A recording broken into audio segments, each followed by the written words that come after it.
Krista from St. Louis, Missouri. Any thoughts on this Eli Drinkwitz, Josh Heupel situation? A situation it is. So, backstory time. Last year, Missouri plays Tennessee. Missouri beats Tennessee. And then Eli Drinkwitz is caught on, a live mic walking up to shake hands with Heupel, and he just said, "We stand on business, Josh. We stand on business." And that seemed kind of odd because you didn't have any context. No context, Eli.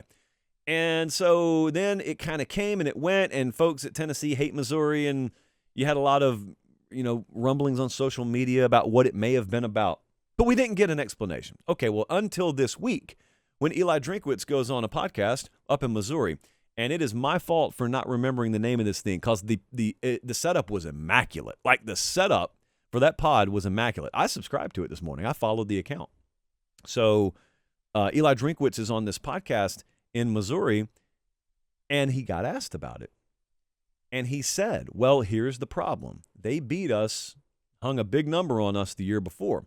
So I was in the defense's ear all week leading up to the game, and I was telling them, if you guys handle business, I will tell their head coach we stand on business. I'll do it.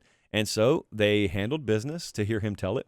And he said I could either do one of two things. I could be a liar, and I could be hated in my locker room, or I could follow through on my word and be hated by outsiders. And I'll choose my locker room over outside opinion every day of the week. That's his explanation. We have not gotten a rebuttal from the Knoxville contingent as of yet. So what do I think about this? Well, obviously, I love it. I love it because I think a healthy amount of this is good for the sport.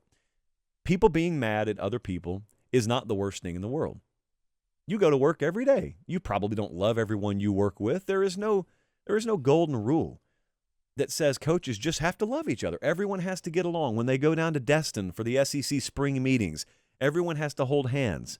Everyone has to hang out afterwards. No, it's okay. It's okay to have a lot of healthy disdain. It's called competition. And if you're in competition, you're not always going to like everyone you're competing against. So I think the same thing about this stuff that I used to think about the BCS or about the smaller playoff field. We got to this point where in the BCS era, people were upset at the end of the year. And we got to the point where too many folks thought people being upset was reason to change something. And then they changed it. And then people got upset about how that new thing ended. And then the same folks said, people are still upset. We got to expand it more. No, you don't. No, you don't. If the worst thing in the world that happens is some folks are upset at the end of the day, that's not the worst thing in the world. The worst thing in the world is them not caring either way. As long as someone's upset, that means you've got emotion in the room. And they'll get over it. TCU and Baylor fans have gotten over 2014. They still watch. And that's a whole nother soapbox. But the same thing with this.